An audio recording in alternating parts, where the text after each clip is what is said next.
We all want to be happier, but how do we get there? First, we start by realizing happiness is not a destination. Being happy consists of micro action steps every single day. I'm your host, Brittny King, and I'm here to guide you along the way.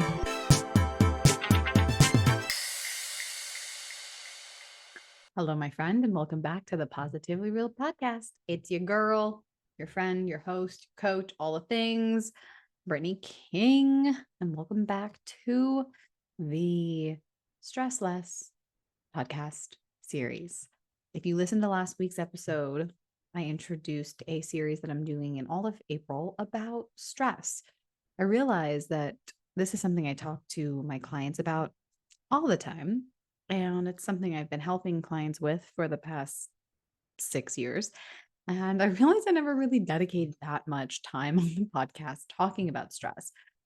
And I figured what better way than sharing this information with you? Because if I can help you build stress resilience and help you build a little toolkit, toolbox, a menu, if you will, of ways that you can really help either reduce stress or minimize stress, or most importantly, manage it. Because if you listen to last week's episode, and if you haven't listened to it, I suggest you do, mostly because I'm just building on it. So I'm not going to go over what I talked about last week. I will briefly touch on it, but I'm not going to go into much detail.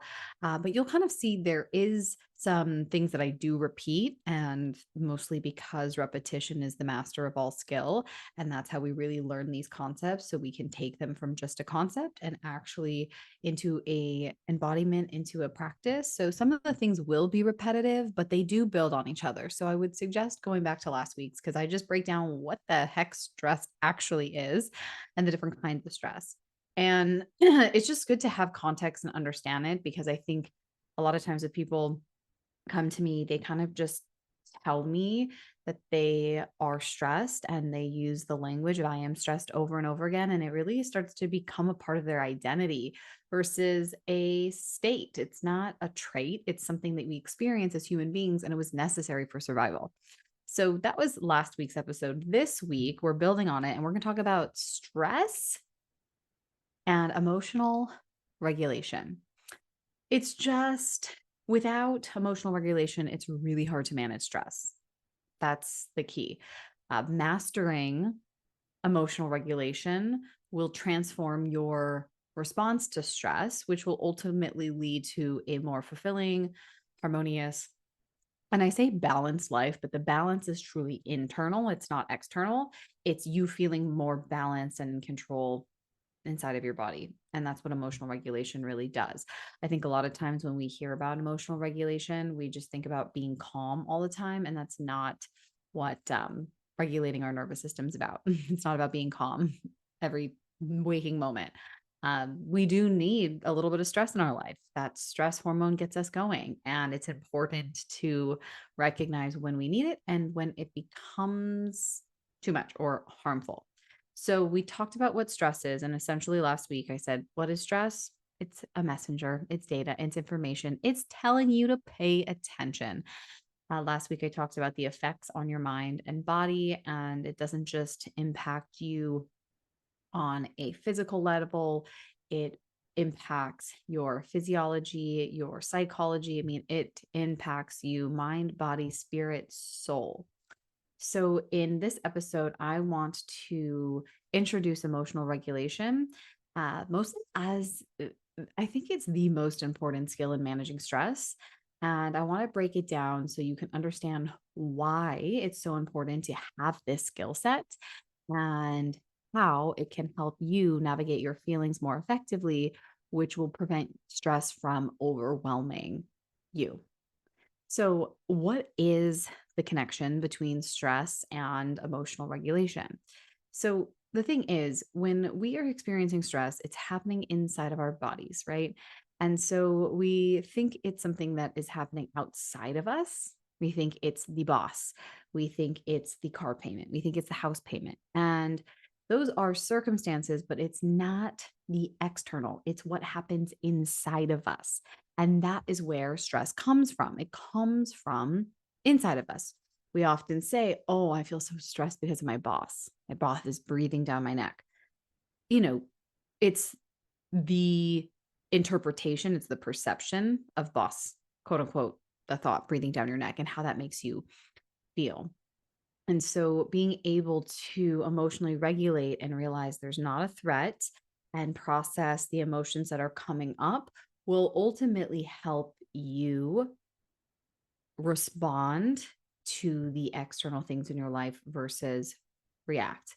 Because if you don't have this skill set, and I say it's a skill set because it's something that we learn throughout, we can learn. I'm not going to say we all have situations of growing up or even in our adult life that we have the opportunity to learn it. And that's why I teach it, because I never learned how to manage my stress. I never learned how to emotionally regulate. I thought that emotions we're just supposed to be happy and feel good all the time. And anything that was not that, I would shove down, which led to even more dysregulation, which I was not aware of that cycle until I started doing this work. The problem is when we don't know how to emotionally regulate, this can lead to a cycle of increased stress and emotional instability. So, just the tiniest thing will set us over. And if you I've had this, I'm sure you've had this experience, we all have, where we let the stress build, we let the stress build, we let the stress build, and we're not regulating and we're letting it build, build, build, build, build. And then one thing happened and we just explode. And the explosion leads to a whole another cycle of negative emotions. And a lot of times with me, anytime that that's happened, it's always shame. Like whenever I have the explosion that it's like disproportionate to what's actually going on, I always feel shame. And so there's a big difference. And I've done a podcast episode about this between regulating your emotions and processing your emotions. You have to regulate first because that's what's happening like in the moment. And then there's emotions that's underneath it. And then you can go into your body and process after you regulate. You have to regulate before you process, and they are not the same thing. The regulation is typically is regulating to a stress response, to something that's happening inside of your body, something that you are sending signals that something is unsafe. And the more that you can bring your base stress baseline down and regulate your emotions, regulate your nervous system, it brings you back down into the state of equilibrium that really has you being more flexible and fluid. And that's why I say resilient, because you might have something that happens, but you bounce back from it quickly. It doesn't knock you down. You're not as irritable. You're not as overwhelmed. You can really be flexible and kind of like have this perspective that zooms out where you can look at what's happening from different angles and not just the one angle that might have caused the stress response. So, what is the most important thing here? Well, number one is you got to know what your triggers are. You have to know your emotional triggers. Yes, there's external triggers, but most of our triggers come from within. And a trigger essentially is something of how our perception, the way that something happens, and then the way that our brain metabolizes it. We take information in, and the way that we metabolize it is what can trigger us. And so the way that we know that we're triggered is when the thing that we're triggered by is disproportionate to our emotional reaction.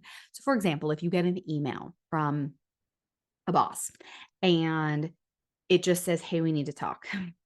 And very basic, right? But whatever your brain makes that mean, if it triggers a stress response and you might have had rejection in the past, you might have gotten fired in the past, it re-triggers those emotions that get stuck in our body. And you might be freaking out like you're gonna, like that you're already fired. And so that response is actually very disproportionate to just an email that your boss is saying they want to schedule a meeting to talk to you, because that meeting could mean about a million different things and not about you getting fired, especially if there wasn't any warnings or any conversations or any sort of inkling before that. Our brains are always going to go to worst case scenario. We're wired for it to protect us. So it's very normal, but you just have to recognize like in those moments, how important it is to self regulate, to be able to emotionally regulate. So the first thing is knowing your emotional triggers. And so the biggest thing here is becoming more self-aware in moments of stress. Now, this doesn't mean, oh, I'm not going to get stressed about anything. You want to know what happens in your body when stress starts to come up. So, for example, my husband was just recently hiking in the Grand Canyon. And so you were going to be out of pocket, and their whole entire plan got completely derailed. Right. And I didn't know that. And the hike was supposed to start hours before. Um, like they got up at like 4:45 in the morning to start their hike, and I'm working and I see a phone call from him come in at like 11:30, and in my mind the hike was already supposed to happen. And so instantly, it was like I couldn't even think myself out of it, because instantly my brain was, something's wrong, something happened, something bad. Um, but I'm aware of how my body responds, and I was able to use my skill set, able to use my tools to help bring that stress response down and help me think, okay, what else could be going on, before I was able to actually get on a call with him. He ended up texting me and kind of telling me what was going on, but it was not, that's not really the point of the story. The point of the story is just getting that phone call instantly elicited a stress response. Like it was just like that. And once I was able to take a couple of deep breaths, ground myself, I was able to look from different perspectives. And so this is really important. You have to know what your triggers are. Now, you might not 100% know what triggers you, but what's really important is what's happening inside of your body, because that will help you reverse engineer, if you will, what your triggers are. So when you feel like, for me, when I go into a sympathetic state, my stomach drops. I feel my body getting really hot. I feel my heart rate pick up. My breath gets shorter. So even if I'm not aware at that moment, when I pause and I drop in, I'm like, oh, something's going on here. And it might not even make sense for whatever's happening in my environment. It might be a totally peaceful moment. And all of a sudden I feel my body getting activated. And that's how you figure out what your triggers are. And so those triggers, as you know, the word is getting thrown around so much these days. Essentially, they're just showing you where you're not free. Your triggers are showing you where the blocks are. They're showing you where either a need isn't being met in your life, or where you have a core wound, a limiting belief, something that is deep within your subconscious. And it's like when something happens and we have this response, that's going to show us, like, instead of running away from it, which is our tendency, or suppressing it, actually opening up to it and getting curious about, why is this eliciting a stress response? And going back to the boss example, if you sit with that, and I've coached someone on this exact thing, they get a message, they think they're getting fired. What actually ended up happening was they got a promotion. But it's like, when we instantly go to worst case scenario and we can't regulate, we can't see the other possible perspectives. And so that particular client that thought she was going to get fired, was, in the past, she did get fired. And so that was a core memory that her body stored. And when we have these triggers, it's trying to protect us. It's trying to tell us to pay attention. It doesn't want us to get hurt again. It doesn't want us to experience that pain again. But if you've become more comfortable with feeling your emotions, it's not as scary. You're like, I can handle it. I can handle the emotional response, because I know how to self-regulate. And so one of the most important things that you can do is understand what your triggers are. Know what triggers you. Know, and it can be so many different things. From this nervous system perspective, I mean, we come into our day-to-day life with imprints. It is stories, beliefs, experiences, different things that have happened to us, our culture, so many different things that factor in to what our body and what our nervous system is carrying. We might not know what triggers us. So the first thing to do is build awareness around your emotional triggers. And what I'll do in this podcast show notes is I'll include a worksheet for you, so you can start getting familiar with your emotional triggers. And you might not know what the thing is that triggers you, but you will know what's happening inside your body? And that's where we really want to start. We want to understand what happens inside of us, because the more we can understand what happens inside of us, the easier it will become to regulate during moments of stress. Really the key to emotional regulation is being able to keep a relaxed body when you are feeling stressed, right? Like not tensing your shoulders, not clenching down. That's, the key is being like, can I relax my body as I'm having this conversation with my boss? Can I relax my body when I'm facing something that's unknown or uncertain? And so understanding those triggers and understanding how your body reacts is the first place to start. So I will make sure I include that in the show notes because it will be really helpful for you to start understanding what triggers you and then what practices, and we'll get to those in later episodes, but what practices work for different situations. So for example, going back to getting a message from my husband who I thought was in the Grand Canyon and get a phone call from him, I knew instantly at that moment I couldn't answer my phone. What I needed to do was box breathing and orienting, looking around, being like, I'm safe, and really being like, there's nothing I can do in this moment. Right. And so the more I could come back down into a more balanced place inside my body, the easier it was me to access those thoughts. Right. And not just go to worst case scenario of like all the different types of things that could be going on. Okay. So that is the key, is recognizing and understanding your emotional triggers and being able to, it's almost like you just want to be a detective for a couple weeks, is just start paying attention to the things that trigger you and how your body responds and what happens inside of your body. So a couple of different techniques that you can practice with and play around with for emotional regulation. And again, this is going to sound very repetitive, but there's a reason. The number one thing, and I mentioned this earlier, is mindfulness.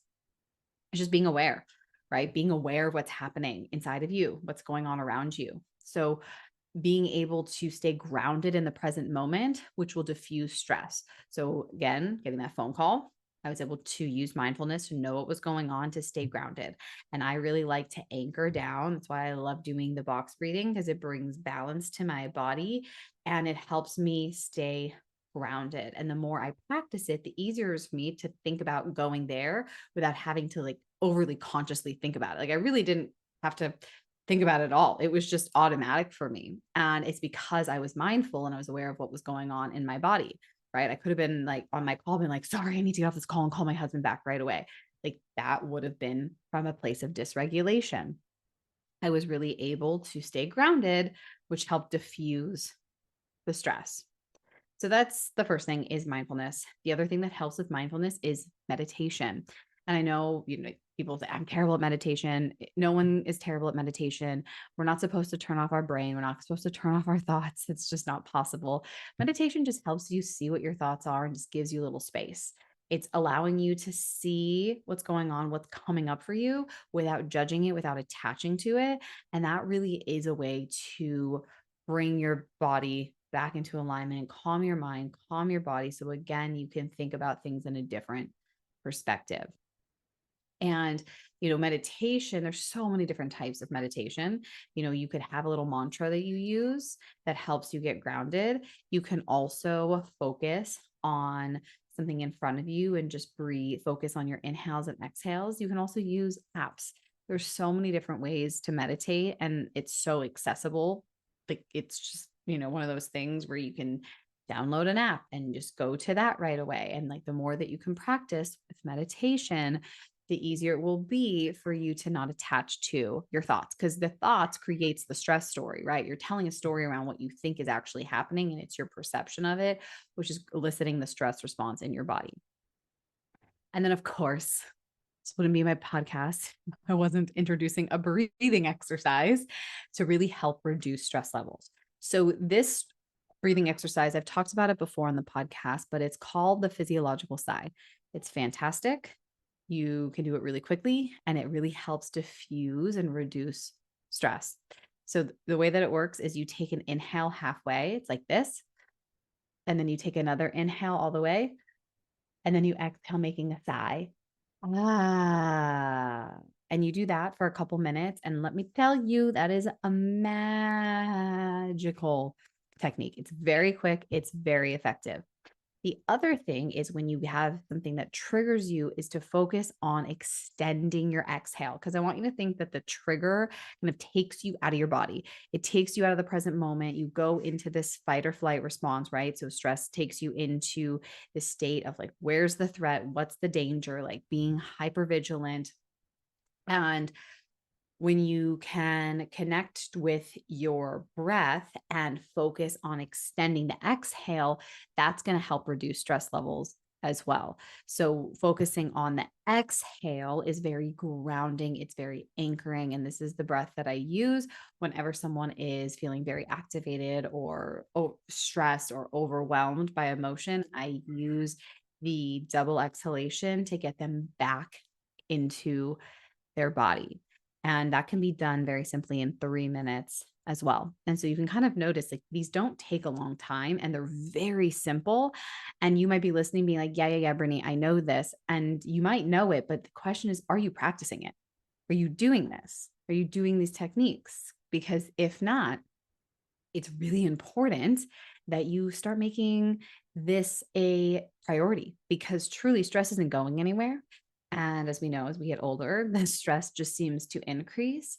So having this skill set is the most important skill set that you can have, truly, because the more that you can help regulate your emotions, because stress is just one of those sneaky things that can really negatively impact your health. All of the types of conditions that just seem to come out of nowhere, or um, there's no part of it in your, not part of it, but like, you have a disease and you can't trace it back to anyone in your family, or it's not genetics. It comes from stress because stress creates inflammation. Stress decreases our immune function. Stress impacts our sleep, which is very critical for helping rebuild in our body and helping build um, our health back up. When we're sick, what's the number one thing? Like when you have a cold or the flu, what's the number one thing that everyone prescribes?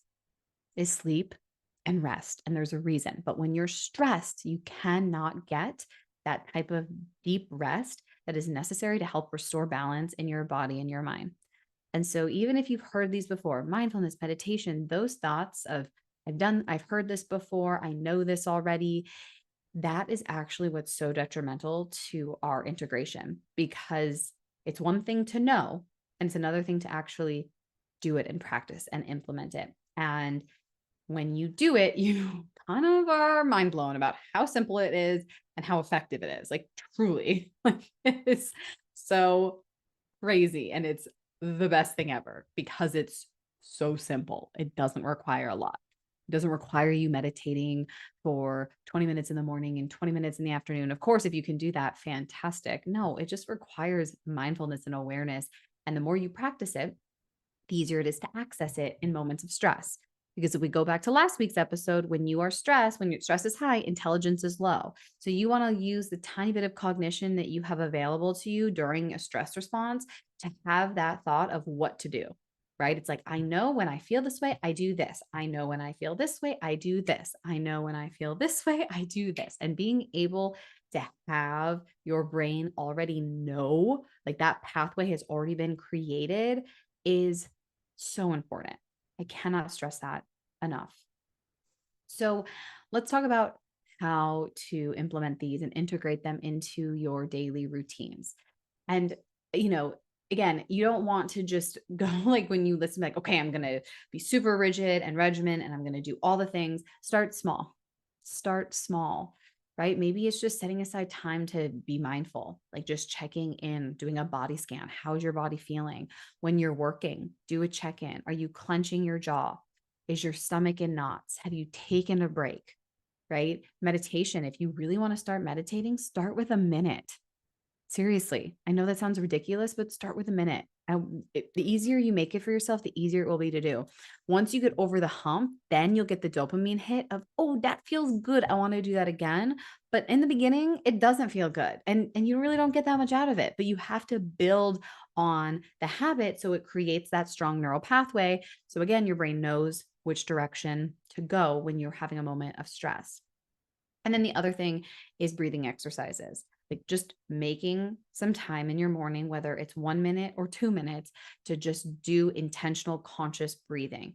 I'm telling you, if you just break it down and do these small things, you can truly integrate it into your life. The other thing is understanding why. Why are you doing it?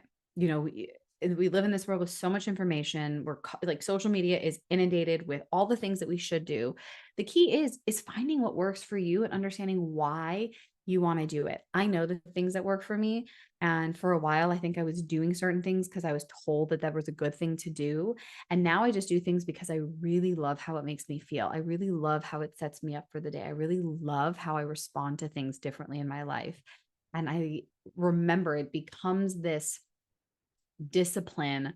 And when I use discipline, it's really just remembering. It's like remembering why this is important. And now having my daughter, like just being an example for her. Like the other day, I was trying to figure something out and I got frustrated and she was watching me and I went, and I just did this like audible guttural, like, because I wanted to get the frustration out. And so she goes, Mama.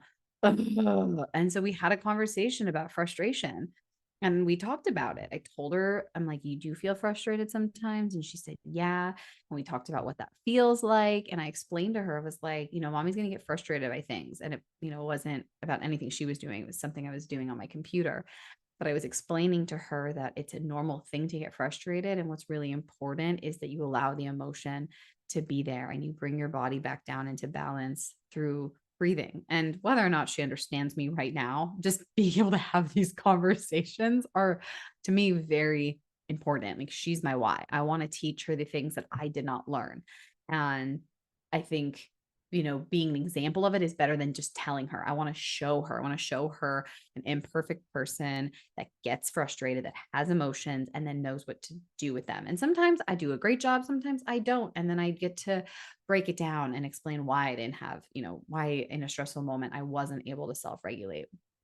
So start small and just slowly build these practices in. Pick one. If you want to meditate, great.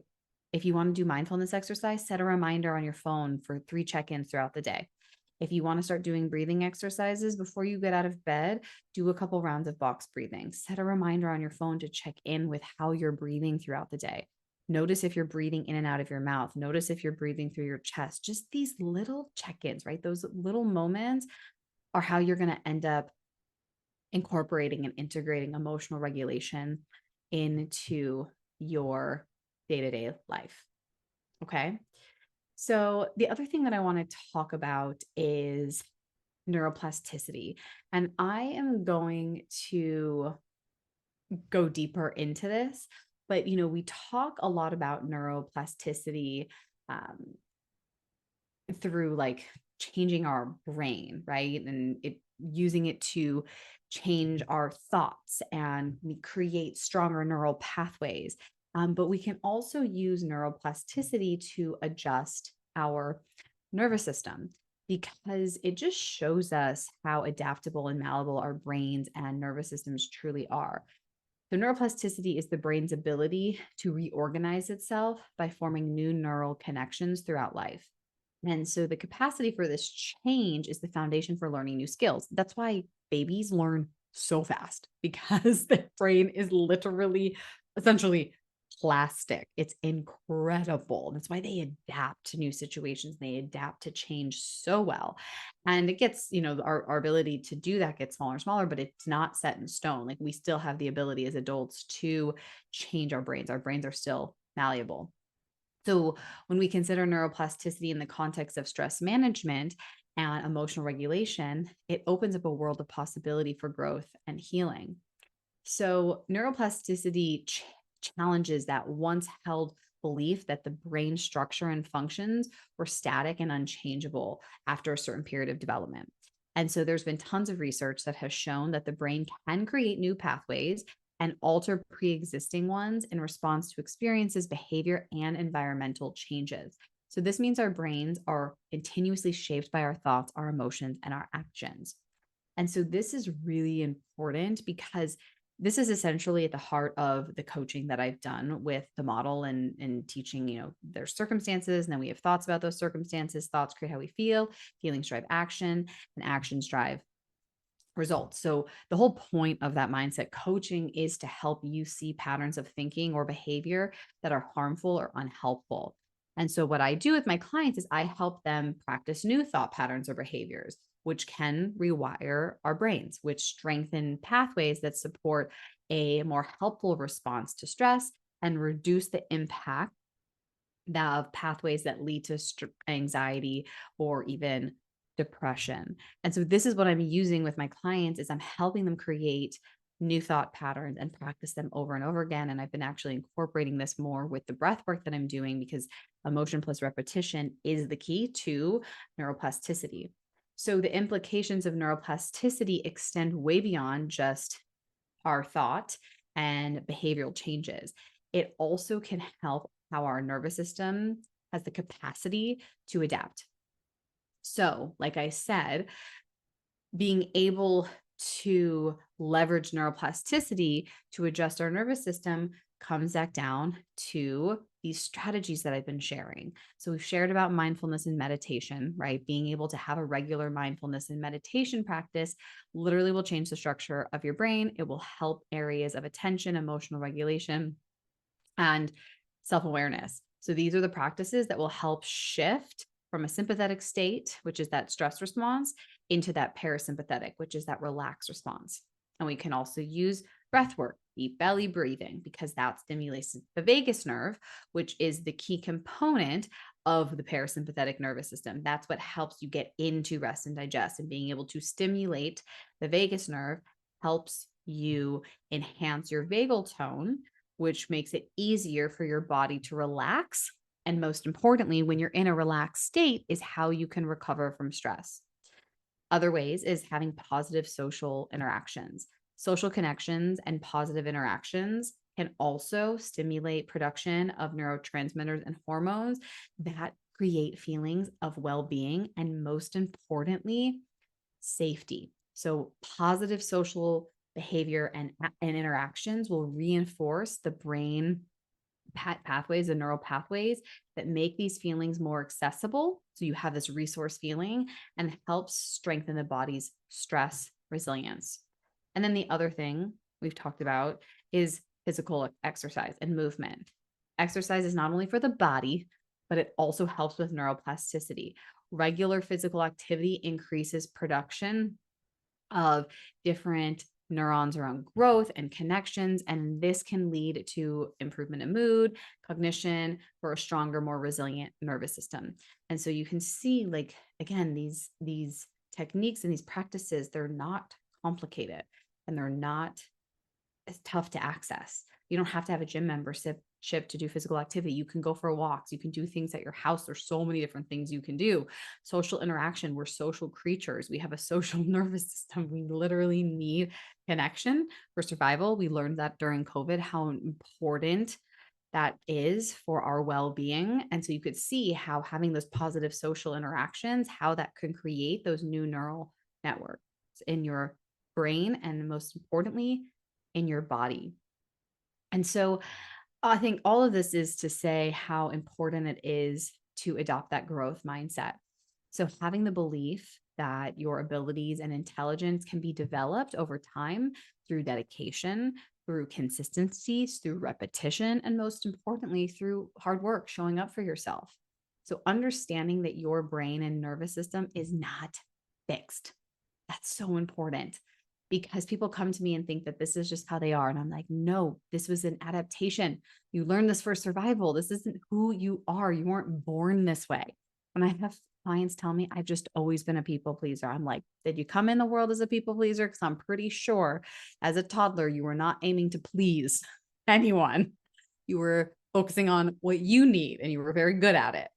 So it's just important to know that our brains and nervous systems are not fixed and very capable of extraordinary change. And this can really empower us to take action and really get into our bodies in a way that we've never have before. And being in this place is so important. Adopting that growth mindset can ultimately be the difference between you growing and evolving and not, truly. Because if we think we are just the way we are and will always be this way, that's where our growth stops. And no matter what, we're changing. So we're either growing and evolving or we're going backwards. And I don't know about you, but if you're listening to this podcast, you probably want to keep moving. You probably want to keep growing and moving forward with me. So let's keep growing and moving forward with me. So that's what I want to share with you today. I really wanted to help you understand and become more aware of your emotional triggers and your habitual responses to those triggers. I want to encourage you to practice mindfulness and just being aware of what your thoughts are to help you manage intense emotions without resorting to maladaptive behaviors, behaviors that you developed for a form of survival. Because being able to address these underlying emotional and thought patterns will help reduce symptoms of anxiety, of depression. Like these, like at the root, right, of what's going on. If you can really address this and have the tools and the support, it can help completely change the trajectory of your life. Completely. And then anyone that does this work will find themselves better equipped to handle life stresses and challenges and just have greater resilience because that's what we want. You know, sometimes we're just like, I'm resilient, I'm just pushing through life and I'm just showing up. And that is a part of resilience, but truly resilience is flexibility. It's being able to handle and be equipped to life stresses and not having them knock us on our tush whenever something unexpected comes up. So being able to have this skill set, and I will continue to say skill set because again, if you're like me, you did not learn this, and that's okay because we can learn it now. That's right. We're learning it now. High five to learning it now.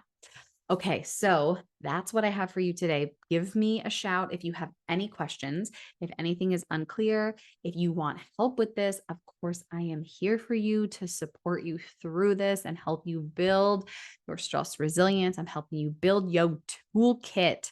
So start small, pick one thing that you want to implement, and then build on it. I am here to support you every step of the way. All right, my friend. Until next time, remember to love yourself, own your happiness, and let your light shine because you are so worthy of it. Until next time.